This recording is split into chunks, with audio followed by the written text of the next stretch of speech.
On dit que certaines guerres commencent bien avant le premier coup de feu, et dans la vie de Job, la bataille avait commencé bien avant que la moindre tragédie ne frappe à sa porte. Elle commença dans le silence, ce silence qui paraît vide, mais qui porte un poids invisible, comme si le ciel retenait son souffle. Job vivait une période si pleine qu'elle semblait à l'abri de tout ébranlement. Il était riche, respecté, aimé. Ses enfants se réunissaient pour faire la fête, ses troupeaux se multipliaient, et chaque lever de soleil renforçait l'idée que sa vie était sûre. Mais il y avait un détail précieux. La foi de Job n'était pas seulement faite de paroles. Il se levait tôt, offrait des sacrifices pour chacun de ses enfants, comme s'il protégeait leur cœur de ses propres mains. Ce n'est pas de la religiosité mécanique, c'est de l'amour, de la sensibilité, un sens des responsabilités qui naît chez celui qui connaît la valeur des âmes qu'il aime.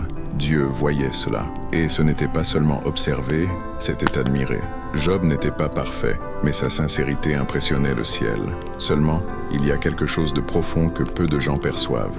Parfois, les moments de plus grande paix sont précisément ceux où l'âme est la plus vulnérable. Pas par faiblesse, mais parce que la tranquillité crée une illusion de complétude, une immense zone de confort. Quand tout va bien, on vit simplement, et on vit en pilote automatique. On ne questionne rien, on ne s'examine pas, on ne se perçoit pas. Et Dieu, qui voit des couches que l'homme ne voit pas, savait qu'à l'intérieur de Job il y avait quelque chose de encore plus précieux, quelque chose que lui-même ignorait. La vraie foi ne se révèle pas quand la vie est bien rangée, elle se révèle quand tout ce qui est solide tremble. Job était fort, mais c'est dans l'ébranlement que quelque chose de plus profond encore allait surgir. Non pas parce que Dieu voulait le blesser, mais parce qu'il existe des aspects de l'âme qui n'apparaissent que lorsque la lumière est placée au milieu des ténèbres. Comme si Dieu disait « Il y a en toi quelque chose dont même toi, tu ne sais pas que tu le possèdes ». Pendant que Job vivait cette routine tranquille, sans rien soupçonner de tout cela, le monde spirituel bougeait. Et quand le ciel bouge, la terre le ressent. Mais le mouvement commence là-haut, loin des oreilles humaines. Job s'occupait de ses enfants, fêtait avec sa famille, rendait grâce pour la prospérité, pendant que, sans qu'il s'en rende compte, son nom allait être prononcé lors d'une assemblée céleste. Le ciel était silencieux, mais pas immobile. Et avant toute épreuve, avant toute larme, avant toute perte, il y a toujours cette accalmie profonde qui semble éternelle, mais qui ne l'est jamais. La véritable histoire de Job ne commence pas dans la douleur. Elle commence ici, au moment précis où sa paix portait déjà, en silence, l'annonce d'une guerre spirituelle qui allait tout changer. Le silence qui planait sur la vie de Job n'était pas seulement le repos de celui qui vit en paix, c'était l'intervalle entre deux mondes sur le point de se toucher. Car pendant que Job s'occupait de sa famille sur la terre, quelque chose se passait bien au-dessus de lui, dans un lieu où les décisions ne sont pas prises avec émotion, mais avec un but. La Bible décrit une scène presque incroyable, les fils de Dieu se présentant devant l'Éternel, une assemblée céleste, une rencontre entre êtres spirituels, un conseil où les destins humains sont observés avec une clarté que nous ne pourrions jamais atteindre ici-bas. Et parmi ces êtres apparaît une figure que personne n'attendait, Satan, pas comme un démon de cinéma, mais tel qu'il est vraiment, un accusateur, un esprit qui repère les failles, qui pointe les faiblesses, qui cherche à prouver que personne n'est vraiment fidèle quand tout est retiré. Et le plus dérangeant dans cette scène n'est pas sa présence, c'est le fait que Dieu le laisse entrer. Job sur terre vivait ses jours sans imaginer que son nom allait bientôt être prononcé au ciel, et pas parce qu'il avait fait quelque chose de mal, mais précisément pour le contraire. Le moment décisif de cette scène n'est pas quand Satan parle, c'est quand Dieu parle le premier. Et ce que Dieu dit est si marquant que la plupart passent dessus, comme s'il s'agissait d'un détail. Dieu demande « As-tu remarqué mon serviteur Job ?»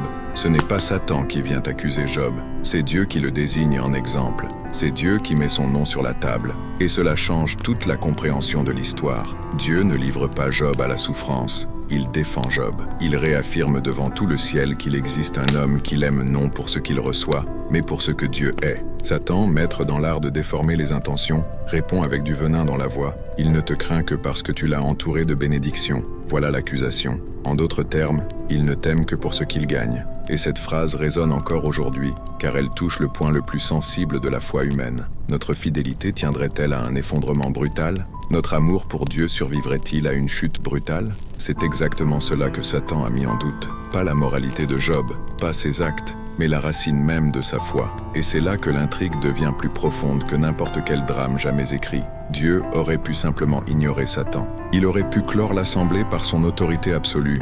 Il aurait pu faire taire l'accusateur d'un seul geste. Mais il ne le fait pas. Dieu accepte le défi, non parce qu'il a besoin de prouver quoi que ce soit à Satan, mais parce qu'il désire révéler quelque chose sur Job que même Job ignorait porter en lui. Dieu permet l'épreuve parce qu'il connaît la structure de l'âme de cet homme. Il sait que la foi de Job est plus forte que la douleur qui va venir. Et c'est un point que peu comprennent. Dieu n'autorise pas la souffrance pour détruire ses enfants, mais pour révéler ce que le ciel a déjà vu et que la terre n'a pas encore découvert. Job n'a pas été mis à l'épreuve parce qu'il était faible, mais parce qu'il était digne. La permission divine n'était pas une punition, c'était une marque de confiance. Et pendant que le ciel terminait son assemblée, un nouveau chapitre s'ouvrait dans la vie de Job. Un chapitre qui ne commencerait pas par la tragédie, mais par un dessein plus grand qu'il n'aurait jamais pu imaginer. La conversation qui a changé son destin n'a pas eu lieu sur terre, n'est pas sortie de sa bouche, n'était pas le fruit de ses actes. Elle a commencé au ciel, et quand le ciel parle, toute la terre bouge. La conversation céleste est terminée, mais son écho continue de vibrer dans la réalité spirituelle. Et pendant que le ciel retourne à son silence mystérieux, une question flotte dans l'air. Pourquoi Dieu a-t-il accepté cela? Pourquoi a-t-il permis que Satan touche Job? Pour beaucoup, c'est la partie la plus inconfortable de toute l'histoire, car à première vue, on dirait que Dieu a livré son serviteur préféré à la douleur sans raison. Mais cela ne paraît cruel que pour ceux qui lisent en surface. Quand on plonge un peu plus profond, on voit que Dieu n'a pas cédé à l'accusateur. Il a fait confiance à son enfant. Dieu n'accepte pas le défi pour voir si Job va tomber, comme s'il avait besoin de tester quelque chose qu'il ignore. Il l'accepte parce qu'il connaît Job de l'intérieur, en profondeur, en vérité. Dieu voit ce que Job n'a pas encore vu sur lui-même. Il voit une foi qui ne dépend pas des bénédictions, une fidélité qui ne repose pas sur des murs extérieurs, une intégrité qui ne vacille pas sous un vent violent. Et surtout, Dieu voit une force que Job n'aurait jamais découverte si sa vie était restée intacte. Il y a des moments dans la vie où Dieu nous permet d'affronter ce que nous craignons le plus, non pour nous briser, mais pour nous révéler à nous-mêmes. Mais il y a quelque chose d'encore plus profond dans cette permission divine. La souveraineté de Dieu ne quitte jamais la scène. Satan ne touche pas Job parce qu'il l'a voulu. Il le touche parce que Dieu a fixé des limites, une direction et des frontières. Ce n'est pas une attaque libre. Ce n'est pas une guerre équitable. C'est un combat contrôlé, mesuré, autorisé, non pour détruire Job, mais pour montrer devant le monde spirituel entier ce que signifie aimer Dieu sans garantie. Satan croyait que l'être humain n'est fidèle que tant qu'il reçoit. Il misait sur la logique de l'intérêt personnel. Il pariait que retirer tout suffirait à retirer aussi la foi. Et Dieu savait que ce n'était pas vrai. Job allait devenir l'argument vivant contre la plus grande accusation de l'enfer, que personne n'aime Dieu pour de vrai. La permission divine ne naît donc pas de l'indifférence, mais d'un dessein si grand que ni Job, ni ses amis, ni ses ennemis, ni nous ne pouvons le voir au début. Dieu ne livrait pas Job au mal. Il utilisait Job pour faire taire le mal. Et faire taire le mal n'est pas une petite chose. Cela exige que quelqu'un devienne une preuve vivante, même sans savoir que tout le ciel l'observe. Dieu a choisi Job pour être cette preuve parce qu'il savait qu'il y avait en lui quelque chose d'indestructible. Et c'est précisément ce qui rend cette histoire différente de toutes les autres. Avant la douleur vient le dessein. Avant l'épreuve vient la confiance. Et avant la permission vient un regard divin qui voit plus loin que le cœur humain ne peut l'imaginer. Dieu ne place jamais l'homme dans une bataille pour voir s'il tiendra. Il le place parce qu'il sait qu'il tiendra. C'est pourquoi Job ne reçoit aucune explication avant d'être éprouvé. Dieu ne perd pas de temps à justifier le processus à celui qui ne l'a pas encore vécu. Il agit simplement parce qu'il connaît la fin. Pendant que Job vivait ses jours tranquilles, sans imaginer ce qui approchait, Dieu avait déjà toutes les réponses que Job ne comprendrait que plus tard. La permission qui nous semble dure est en réalité une déclaration d'honneur. Dieu n'autorise à un serviteur que quelque chose d'aussi grand, quand il sait qu'à la fin, ce serviteur ne sera pas couvert de honte. Job n'a pas été livré à la souffrance par faiblesse, il a été choisi par force, et ce qui allait suivre ne serait pas la destruction, mais la révélation la plus profonde que Dieu ait jamais écrite sur l'âme d'un homme. Quand Dieu posa des limites claires à ce que Satan pouvait toucher, la guerre passa enfin de la sphère invisible au sol que Job foulait. Et ce qui impressionne dans cette partie de l'histoire n'est pas la violence de l'attaque, mais la précision. Il n'y eut ni retard, ni distraction, ni hésitation, comme si le mal n'attendait que la porte s'entr'ouvre pour fondre de toute sa puissance. La première vague arrive alors que Job vit une journée ordinaire, de celles où personne n'imagine que le monde peut basculer en quelques minutes. Il est occupé à ses affaires, confiant dans la routine qui a toujours fonctionné, quand un messager arrive en courant, désespéré, annonçant que ses bœufs et ses ânesses ont été volés et que les serviteurs ont été tués. Avant que Job ne puisse assimiler l'information, un autre messager arrive essoufflé, rapportant que le feu est tombé du ciel et a consumé ses brebis. Voilà comment agit le mal quand il a la permission, sans pause, sans répit, sans laisser le temps à l'âme de respirer. Chaque nouvelle tombe comme un coup précis, non seulement sur la structure matérielle de Job, mais sur le sentiment de sécurité qu'il avait toujours eu. La manière dont les attaques se produisent montre que Satan ne s'intéressait pas seulement à détruire des biens, il voulait détruire du sens. Chaque troupeau représentait des années de travail, de prospérité et de stabilité. Chaque serviteur tué représentait des liens, de la fidélité, des gens qui avaient grandi avec lui. La destruction n'était pas seulement extérieure, elle touchait la mémoire émotionnelle de Job. Pendant qu'un messager parle, un autre est déjà derrière lui, interrompant le récit précédent par quelque chose de pire encore. Et Job, abasourdi, tente de suivre l'avalanche de tragédie qui s'abat sur lui avec la rapidité d'un ouragan. En quelques minutes, tout ce qu'il avait construit avec des années d'efforts et d'honnêteté devient cendre. Aucun homme ne supporte autant de pertes avec lucidité. L'intention de Satan était claire, arracher le sol de Job coup après coup, démanteler ses fondations, démonter sa vie. Et derrière cette séquence de pertes, il y avait une stratégie silencieuse, frapper Job si vite que sa foi n'ait pas le temps de respirer. Le mal tente de vaincre par la vitesse, par le choc, par la force brute.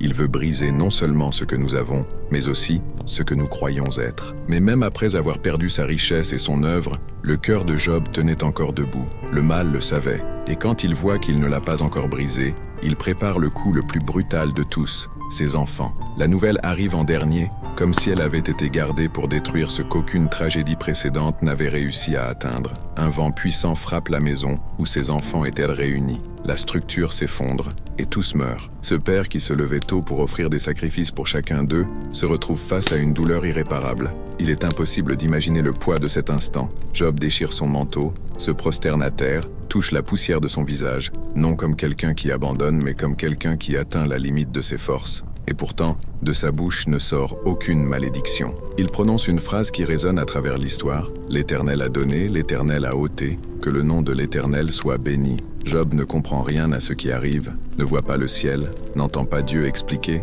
mais même sans explication, il choisit de ne pas rompre avec Dieu. Et c'est exactement cela que Satan n'avait pas prévu, car le mal croit que la douleur suffit à arracher la foi d'un homme. Mais Job prouve le contraire. La première vague d'attaque ne détruit pas Job, elle révèle sa profondeur. Il est brisé à l'extérieur, mais pas à l'intérieur. Et c'est la partie de l'histoire qui change tout, car maintenant tout le ciel voit ce que Dieu savait depuis le début. Après la première série d'attaques, quand tout ce qui soutenait la vie de Job avait été arraché avec violence, il semblait qu'il ne restait plus rien à prendre. Mais le mal ne s'arrête jamais à l'extérieur. Il vise toujours le centre, toujours ce qui fait le plus mal, ce qui saigne le plus, ce qui ébranle, ce qui soutient l'âme. Et pour Job, rien n'était plus précieux que ses enfants. C'était le point le plus sensible, le lieu le plus intime, l'affection la plus profonde qu'il portait. Chaque fête que ses enfants organisaient, chaque réunion familiale, chaque geste d'eux était accompagné par Job avec ce mélange d'orgueil et de soin. Il offrait des sacrifices non parce qu'il se méfiait d'eux,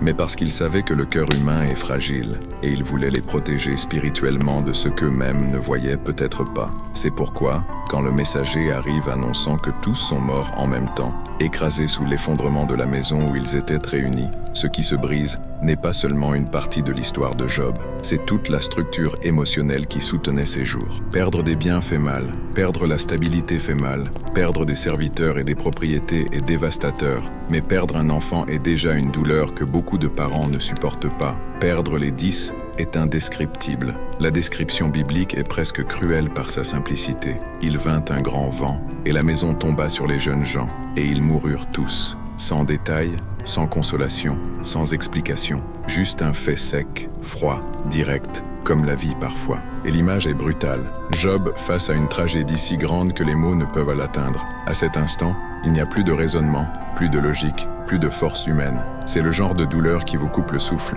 Le texte dit que Job déchire son manteau, se rase la tête et se jette à terre. Ces gestes ne sont pas religieux, ils sont humains. Le corps essaie d'exprimer ce que le cœur ne peut pas dire. Il n'ignore pas la douleur, il ne nie pas la perte, il n'essaie pas de paraître fort, il s'effondre. Et pourtant, alors que son corps tombe sur la terre, son esprit ne tombe pas avec lui. C'est sur ce sol que Job prononce les paroles qui deviendront une confession éternelle. « Nu je suis sorti du ventre de ma mère, et nu j'y retournerai. L'Éternel a donné, l'Éternel a ôté, que le nom de l'Éternel soit béni. » Job ne dit pas cela calmement, il le dit brisé. Ces mots ne naissent pas de la force mais de l'abandon. C'est précisément quand il ne comprend rien qu'il choisit de faire confiance. C'est le moment de l'histoire qui confronte le plus le cœur humain, parce que Job ne comprend pas ce qui se passe. Il ne sait rien de la conversation au ciel, il n'a rien entendu Dieu expliquer. Pour lui, tout semble chaos, injustice, brutalité. Mais même sans comprendre, il ne rompt pas avec Dieu. Et c'est la partie que Satan n'avait jamais imaginée, que quelqu'un puisse rester fidèle même quand tout ce qu'il aime lui est arraché. Job n'est pas froid, il n'est pas insensible. Ce n'est pas un homme qui accepte les tragédies avec indifférence. Il ressent, il souffre, il crie intérieurement, mais il ne maudit pas, il n'abandonne pas, il ne tourne pas le dos. Il garde son cœur là où il a toujours été, dans la présence de Dieu. C'est pourquoi ce coup, aussi terrible soit-il, ne le détruit pas. Il le brise presque, le réduit presque au silence, le défigure presque de l'intérieur. Mais il ne le détruit pas. Ce qui se révèle là n'est pas seulement de la force, mais de la profondeur. Job prouve que l'amour véritable ne dépend pas de circonstances favorables. Il est couvert de douleur, mais il n'est pas séparé de Dieu. Et sans le savoir, pendant que la terre voit la tragédie, le ciel voit la victoire. Le mal a joué son coup le plus cruel, mais ce qui est sorti de l'intérieur de Job n'a pas été une malédiction, ça a été l'adoration. Et cela change complètement la suite de l'histoire. Après le coup dévastateur qui emporta les enfants de Job, tout le ciel semblait observer quelque chose que Satan n'avait pas anticipé. La foi restait debout. Job pleura comme tout père pleurerait, déchira son manteau comme tout homme brisé le ferait, mais il ne maudit pas Dieu. Et cette réaction ne fit pas seulement frustrer Satan, elle le défia. Il avait tout misé sur cette première offensive, certain que personne ne supporterait un coup aussi profond. Mais quand Job choisit d'adorer au lieu de blasphémer, quelque chose changea dans le monde spirituel. La première défaite de l'accusateur était évidente, et cela le dérangeait. Alors, une fois de plus, la Bible dit que les fils de Dieu se présentèrent devant l'Éternel. Une répétition délibérée, presque comme si le ciel enregistrait officiellement la fidélité de Job. Et une fois de plus, Satan apparaît. Il ne vient pas observer, il vient accuser. Il s'approche comme quelqu'un qui cherche une faille, un angle, une explication au fait que Job tient encore. Et Dieu, une fois de plus, mentionne le nom de Job avant que l'accusateur puisse avancer un autre argument. « As-tu remarqué mon serviteur Job ? Il maintient encore son intégrité. » Cette phrase est une déclaration. Dieu dit « Tu t'es trompé, tu ne le connais pas comme moi. » Et c'est là que le conflit spirituel prend un nouveau ton. Satan, blessé par l'échec de la première tentative, répond avec la froideur de celui qui est déterminé à gagner. Peau pour peau, tout ce que l'homme possède, il le donnera pour sa vie. Il veut dire que l'être humain peut supporter des pertes extérieures, mais jamais une douleur intérieure. Il parie que s'il peut toucher le corps de Job, s'il peut introduire une souffrance directe dans la chair, Job finira par craquer. Pour Satan, l'intégrité humaine s'effondre toujours quand la douleur devient assez personnelle. Et c'est une accusation profonde, car elle touche le cœur même de la foi. L'homme reste-t-il fidèle quand son propre corps devient une prison ? Quelqu'un peut-il honorer Dieu quand la douleur est constante, quotidienne, physique ? Satan ne demande pas seulement la permission de blesser Job, il demande la permission d'attaquer sa dignité même, sa santé, sa mobilité, sa capacité à exister sans souffrir. Et la réponse de Dieu est la partie la plus déconcertante de l'histoire. Il l'autorise, mais il pose des limites. « Le voici entre tes mains, dit Dieu, seulement épargne sa vie. » Dieu ne livre pas Job à la mort, il le livre au processus. Il ne le livre pas au mal, il le livre à la révélation. Comme si Dieu disait « Tu peux toucher son corps, mais pas son dessein. » La vie de Job reste dans les mains du Créateur, même quand son corps passe entre les mains de l'accusateur. Et alors commence la deuxième vague, plus cruelle, plus intime, plus profonde. Job est atteint de plaies douloureuses de la plante des pieds jusqu'au sommet de la tête. Des ulcères enflammés, brûlants, qui l'empêchent de dormir, de bouger, de respirer sans douleur. Il s'assoit sur des cendres, essayant de soulager la souffrance avec des tessons de poterie, grattant sa peau pendant que la chair palpite. L'homme qui était autrefois le plus riche de l'Orient est désormais méconnaissable, non par orgueil, mais par douleur. Sa peau devient source de tourment, son corps devient témoin de l'attaque spirituelle qu'il ignore lui-même. Et le plus cruel, c'est que même dans cet état, Job ne blasphème pas. Il souffre, se plaint, gémit, mais il ne rompt pas avec Dieu. La douleur physique le secoue profondément. Job se plaint, désire des réponses, désire du soulagement, mais il refuse toujours de maudire le Créateur. Le mal a fait tout ce qu'il pouvait, mais la foi de Job continue de respirer, faible, fatiguée, blessée, mais vivante. Et c'est la plus grande défaite de Satan. Il peut toucher le corps, mais il ne peut pas atteindre le cœur. Et pendant que la terre regarde un homme détruit, le ciel voit la preuve vivante qu'il existe bel et bien quelqu'un qui aime Dieu par-dessus toutes circonstances, même quand sa propre chair crie contre ce choix. Après que la douleur physique se fut installée dans le corps de Job comme une seconde peau, le silence autour de lui devint aussi lourd que les plaies elles-mêmes. Il n'avait plus la force de se lever, plus de richesse, plus d'enfants, plus de santé. Il ne restait que lui, brisé à l'extérieur, perdu à l'intérieur, essayant de rassembler les morceaux d'un monde qui s'était dissous du jour au lendemain. Et c'est exactement à ce moment-là que 3 figures entrent dans l'histoire: Éliphaz, Bildad et Tsophar. Ils arrivent avec l'apparence d'amis, comme des hommes venus consoler, mais ils portent quelque chose que Job n'attendait pas, des théories. Ils voient son état et, au lieu de s'asseoir en silence avec lui, commencent à essayer d'expliquer l'inexplicable. Et cela révèle une vérité douloureuse. Parfois, ceux qui nous blessent le plus ne sont pas la douleur que nous vivons, mais la façon dont les autres interprètent cette douleur. Job était déjà blessé dans le corps et dans l'âme. Maintenant, il allait être blessé dans sa dignité. Les discours de ces hommes sont longs, lourds, répétitifs, comme s'ils étaient déterminés à convaincre Job de quelque chose qu'il sait être faux. Ils croient que la douleur est synonyme de culpabilité, que la souffrance est une punition et que Dieu n'aurait permis une telle destruction que si Job était coupable de quelque chose de terrible. C'est la partie la plus cruelle. Leurs paroles sonnent religieuses, mais elles sont vides de compassion. Ils parlent de Dieu sans connaître le cœur de Dieu. Éliphaz dit que personne ne souffre sans cause, insinuant que Job doit cacher un péché. Bildad affirme que les enfants de Job sont morts parce qu'ils étaient pécheurs. Tsophar, le plus dur, dit que Job souffre moins qu'il ne le mériterait. Aucune de ces paroles n'aide. Au contraire, elles atteignent Job comme des flèches invisibles, ouvrant des blessures que le vent ne voit pas mais que le cœur ressent profondément. Et Job, assis sur des cendres, grattant ses plaies, écoutant tout cela, vit la douleur d'être jugé alors qu'il lutte simplement pour continuer à respirer. La douleur physique avait une limite, la douleur émotionnelle, non. Et ses amis, qui auraient dû être un soutien, deviennent un poids supplémentaire à porter. Ce que cette partie de l'histoire révèle cependant, c'est quelque chose que peu de gens remarquent. La solitude de Job ne venait pas de l'absence de personne, mais de l'absence de compréhension. Il était entouré, mais seul.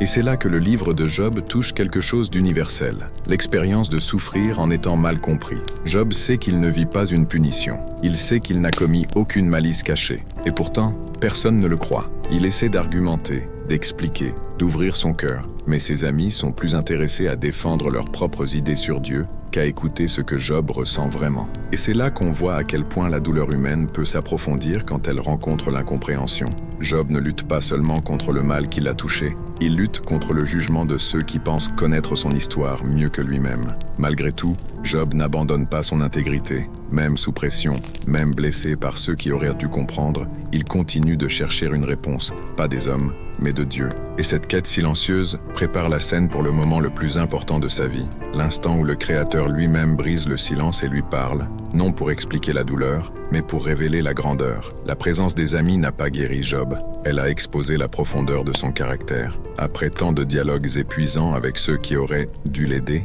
Job atteint le point le plus sombre de son voyage. Il n'a plus de réponse, plus de force, plus d'explication. Ses amis l'ont blessé avec des mots, le mal l'a blessé avec des attaques, et la vie l'a blessé avec des pertes irréparables. Et dans cet épuisement total, quand le corps brûle, l'âme pèse lourd et l'esprit tourne en rond, Job ouvre enfin la bouche, non pour argumenter, mais pour déverser ce qu'il a sur le cœur. Il dit tout ce qui était enfermé en lui. Il questionne, il se lamente, il exprime la douleur qu'il a essayé de retenir si longtemps. Et le plus impressionnant, Dieu le permet. Dieu ne fait pas taire le cri de Job. Il ne réprimande pas le débordement d'un homme qui a tout perdu. Job parle de l'injustice qu'il ressent, du poids qu'il porte, de la confusion d'essayer de comprendre un Dieu qu'il aime, mais dont le silence le déchire. Il ne blasphème pas, il supplie. Et en faisant cela, Job révèle quelque chose qu'aucun de ses amis n'a vu. Un cœur sincère, brisé, mais profondément attaché à Dieu. Même blessé, il cherche le Créateur. Même perdu,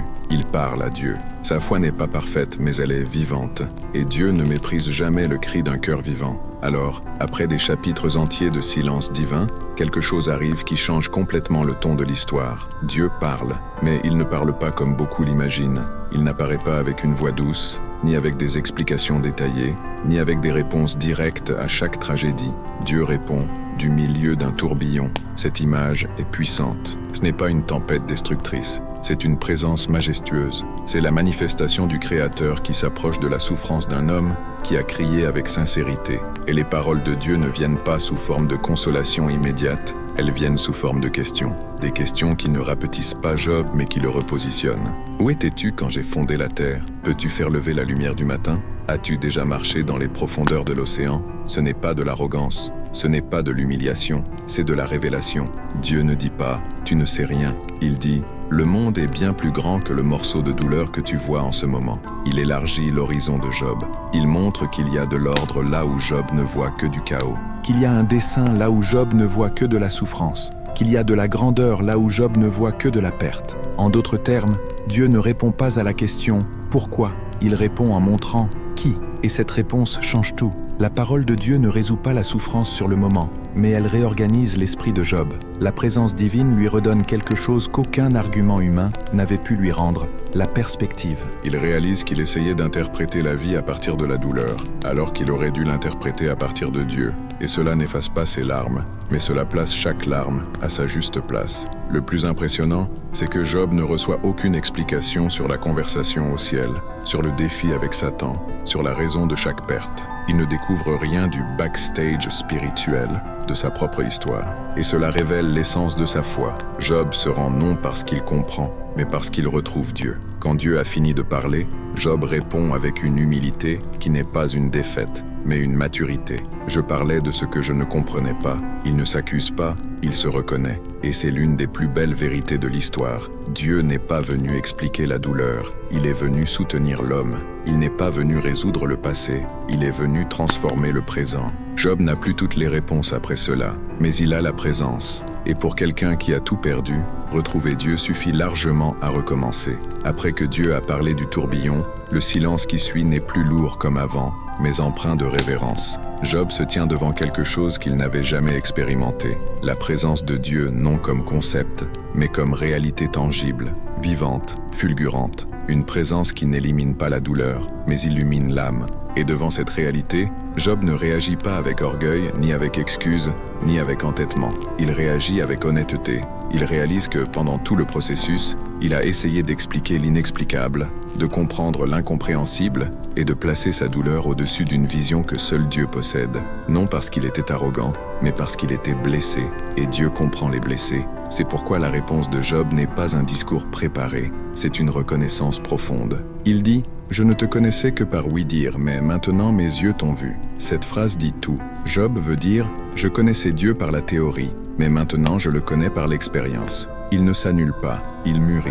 Il admet qu'au milieu de la douleur, Dieu s'est révélé d'une manière qu'il n'aurait jamais révélée dans les jours de paix. C'est le tournant spirituel que le ciel attendait. Il ne s'agit pas de comprendre la raison de la douleur, mais de trouver Dieu à l'intérieur d'elle. Ce qui arrive ensuite est encore plus impressionnant. Dieu ne donne pas à Job d'explication. Il ne dit pas « Job, tout cela est arrivé à cause de Satan ». Il ne révèle pas les coulisses du conflit spirituel. Dieu ne revient sur rien de ce qui s'est passé. Il ne réécrit pas l'histoire. Il ne change pas les pertes. Il ne rend pas les enfants morts et n'efface pas les jours de souffrance. Mais il fait quelque chose de bien plus profond. Il restaure Job de l'intérieur. Et cette restauration intérieure précède toute bénédiction extérieure. D'abord, Dieu corrige les amis de Job, non à cause des mots eux-mêmes, mais parce qu'ils ont parlé de lui sans connaissance. Ils ont voulu défendre Dieu, mais ont déformé son caractère. Et Dieu, en les reprenant, exalte Job. Il dit « Vous n'avez pas parlé de moi avec droiture, comme mon serviteur Job ». Job, qui avait été jugé, est maintenant défendu par Dieu lui-même. L'homme assis sur les cendres, accusé d'être un pécheur caché, est désormais reconnu publiquement comme intègre. Et Dieu va encore plus loin. Il ordonne aux amis d'offrir des sacrifices et que Job prie pour eux. C'est la preuve finale de l'intégrité de Job. Il ne suffit pas d'avoir supporté la douleur. Il doit maintenant montrer le pardon. Et Job, même blessé par ce qu'il a entendu, prie pour ceux qui l'ont blessé. Cet acte n'est pas petit. Il est grandiose. C'est la preuve vivante que la douleur n'a pas corrompu le cœur de Job. Et quand il prie pour ceux qui l'ont blessé, quelque chose bouge à nouveau dans le monde spirituel. Cette fois, non pour autoriser des attaques, mais pour déclencher la restauration. Et alors le texte biblique décrit l'un des moments les plus beaux de toute l'Écriture. L'Éternel rétablit la situation de Job lorsqu'il eut prié pour ses amis. Pas quand la douleur fut passée, pas quand les plaies cicatrisèrent, pas quand la vie se réorganisa, mais quand Job, déjà transformé intérieurement, montra qu'il savait encore aimer. C'est à ce moment-là que le ciel agit. Dieu commence à restaurer tout ce que Job avait perdu, non par obligation, mais par dessein. Le changement n'est pas seulement matériel, il est symbolique. Job reçoit le double de ce qu'il avait, non comme compensation financière, mais comme déclaration divine. Dieu dit « Rien de ce que tu as vécu n'a été vain. » Job redevient honoré, redevient prospère, redevient vivant, et il a à nouveau des enfants, une nouvelle génération qui ne remplace pas l'ancienne, mais qui symbolise la continuité.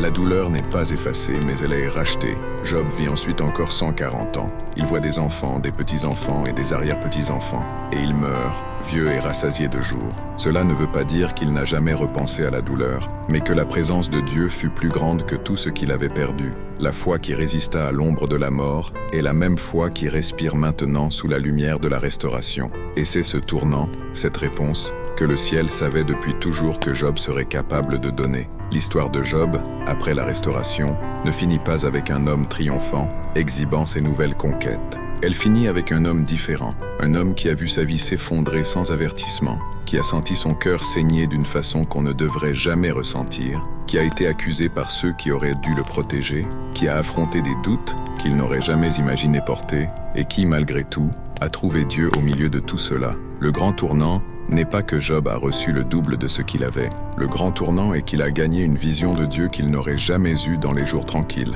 Il connaissait le Créateur par ouï-dire. Maintenant, il le connaissait de vue. Il servait par conviction. Maintenant, il servait par expérience. Il aimait par principe. Maintenant, il aimait par révélation. Cette transformation ne s'achète pas avec des richesses ni ne se construit avec la stabilité. Elle naît seulement quand l'âme traverse des vallées qui paraissent trop longues et trop sombres pour que l'espérance survive, et qu'elle survive quand même. Et quand Job regarde en arrière, il ne voit pas seulement la tragédie, il voit le dessein. Il voit que chaque vague de douleur a révélé des couches qu'il ne connaissait pas, a fortifié des zones qu'il n'avait jamais exercées, et a montré un Dieu qui ne perd le contrôle, à aucun moment. La restauration de Job n'est pas une récompense, c'est une révélation. La fin du livre montre Job vivant encore de nombreuses années, entouré de famille, de prospérité et de paix. Mais ces bénédictions extérieures ne sont que l'ombre de ce qui s'est passé à l'intérieur. La vraie restauration n'a pas été le double des biens, mais le retour de la perspective. Réaliser que Dieu ne l'avait jamais abandonné, même quand le silence semblait cruel.